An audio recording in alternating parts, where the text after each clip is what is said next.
High everyone, welcome back to my channel. आज सकाळ सकाळ लवकर आम्ही एका प्रवासाला निघालो आहोत. कुठे निघालो आहोत हे थोड्याच वेळात तुमच्यासोबत शेअर करते. पण त्याआधी पूर्ण व्ह्यू बघून घ्या. आभाळ एकदम मस्त असं भरून आलेलं आहे आणि याच वातावरणासोबत बॅकग्राऊंडला म्युझिकही चालू होतं, गाणे चालू होते.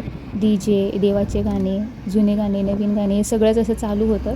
थोडंसं ऊन आलं होतं आणि मी हेअर वॉशही केला होता, त्यामुळे खिडकी थोडीशी ओपन केली आणि असं ऊन घेत होते.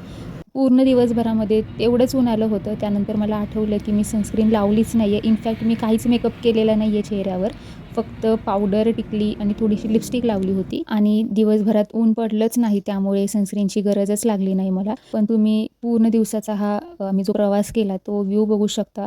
ढगांचे वेगवेगळे शेड तुम्हाला या व्हिडिओमध्ये बघायला भेटणार आहेत. आता तुम्हाला समोर जो हा अशोक स्तंभ दिसत आहे, याला विजय स्तंभ असं म्हणतात, रणस्तंभ असंही म्हणतात. हा स्तंभ भीमा कोरेगाव पुणे एरियामध्ये आहे. तर या अशोक स्तंभाची हिस्ट्री अशी आहे की 1 जानेवारी 1818 मध्ये ब्रिटिश ईस्ट इंडिया आणि पेशव्यांमध्ये एक युद्ध झालं. त्या युद्धामध्ये ब्रिटिशच्या साईडनी महार लोक अवेलेबल होते आणि 500 सैनिक होते ते. तर पेशव्यांचे 25,000 सैन्य होते आणि या दोघांच्या युद्धामध्ये महार सैनिक आहे ते जिंकले होते. तर त्यांच्या आठवणीखातीर हा अशोक स्तंभ उभारला होता. तर दरवर्षी 1 जानेवारीला इथे प्रचंड गर्दी असते. भरपूर लोक इथे दर्शनासाठी येत असतात. तर अशी कहाणी आहे या अशोक स्तंभाची. तर आम्ही आता मॅप लावला. मॅप लावून लग्नाच्या ठिकाणी गेलो, लग्न अटेंड केलं आणि वापस घरी आलो. तर हा नेक्स्ट डेचा व्लॉग आहे. तर आत्ता मी निघाले आहे विराला आणायला. संध्याकाळची 5ची वेळ झाली होती. विराला स्कूलमधून घेतलं, एका दुकानात गेलो, तिच्यासाठी खाऊ घेतला आणि पुन्हा घरी आलोत. घरी आल्यानंतर आजी इथे आमची वाट बघत बसलीच होती. तर घरी आलोत आणि पुन्हा आईस्क्रीम ते खाल्ली. आता मी तुमच्यासोबत शेअर करत आहे जी मेहंदी लावते डोक्याला मी, ती शेअर करत आहे. ऑलरेडी डिटेल व्हिडिओ मेहंदी कशी लावते किंवा त्यामध्ये कोणकोणते इन्ग्रेडियंट्स मी ॲड करते शाईन होण्यासाठी, हेअर सिल्की होण्यासाठी, कलर येण्यासाठी जे काही यूज करते मी, ते सर्व मी एका डिटेल व्हिडिओमध्ये शेअर केलेलं आहे. त्या व्हिडिओची लिंक जर तुम्हाला हवी असेल तर कमेंट किंवा डिस्क्रिप्शन बॉक्स चेक करा, त्यामध्ये ती लिंक अवेलेबल असेल. तर आता मी ते एक पॅकेट यूज करत आहे. एका लोखंडाच्या कढईमध्ये हे पूर्ण पॅकेट ओतून घेतलं आणि फक्त पाणी टाकून मिक्स करून घेतलं, कारण ओव्हरनाईट इथे भिजवून ठेवायची होती आणि नेक्स्ट मॉर्निंगला मी अप्लाय करणार होते हेअर्सवर. तर आता इथे फक्त पाणी ॲड केलेलं आहे. तर तुम्ही भरपूर काही गोष्टी यामध्ये ॲड करू शकतात. ॲलोवेरा, दही, मेथी, भरपूर काही ॲड करू शकतात आणि हेअरला एक शाईन देऊ शकता, नॅचरली शाईन देऊ शकता विदाऊट एनी केमिकल. तर पाणी ॲड केलं आणि छान असं मिक्स करून ठेवलं. थोडंसं घट्टच असं मिक्स करून ठेवणार आहे, जेणेकरून नेक्स्ट मॉर्निंगला इन्ग्रेडियंट्स ॲड केल्यानंतर जास्त पातळ होणार नाही. हाय गाईज, आज आम्ही फिरायला चाललोय.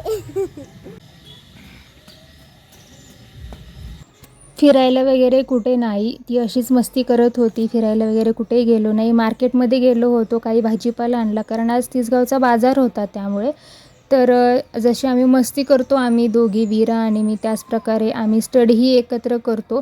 स्कूलमधून आली की संध्याकाळच्या वेळी आम्ही दोघीही एकत्र स्टडी करतो. चला, तर वीराची हँडरायटिंग बघू शकता, एकदम छान हँडरायटिंग आहे. इंग्लिश, मराठी, हिंदी तिन्ही लँग्वेजची एकदम मस्त हँडरायटिंग आहे. अभ्यास करण्यासोबत आमचं हे शेव खाण्याचाही कार्यक्रम आहे. शेव खाता खाता आमची थोडीशी भांडणंही झाली, कारण तिची शेव मी खाल्ली म्हणून तिला राग आला आणि म्हणून तिचं इथं तोंड वाकडं होत आहे आणि ती माझ्याशी भांडत आहे. तर जो काही भाजीपाला घेतला होता मगाशी मार्केटमधून, तो इथं निवडण्याचं काम चालू आहे. इथे माझ्या हातामध्ये ज्या शेंगा दिसत आहेत ते घराच्या समोर शेवग्याचं झाड आहे, तिथल्या शेंगा आहेत. सध्या 2च अवेलेबल आहेत, नाहीतर भरपूर अशा शेंगा आलेल्या असतात.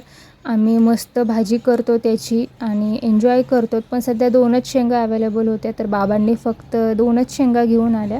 तर आम्ही जो मार्केटमध्ये गेलो होतो त्यामध्ये जो भाजीपाला आणला आम्ही, त्यामध्ये मेथीची भाजी, पालकची भाजी, गवार, टमॅटो, कांदा, कोथिंबीर आणि कारलं, वांगं असं छोटे मोठे भाजीपाला, काकडी, गाजर असं घेऊन आलो होतो.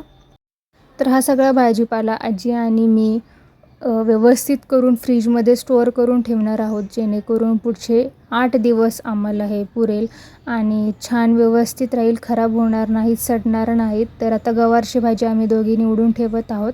कोथिंबीर, मेथी हेही निवडून ठेवणार आहोत. पालकची भाजी आम्ही पावशेर आणली, कारण इथे पावशेरचंच वजन असतं किंवा अर्धा किलोचं वजन असतं. असं वजनावर ते देतात. जसं मुंबई किंवा पुणे साईडला, म्हणजे सिटी साईडला जसं 10 रुपयाची गड्डी किंवा 20 रुपयाची गड्डी, मग छोटी असू दे किंवा मोठी असू दे ती आपण विकतच घेतो.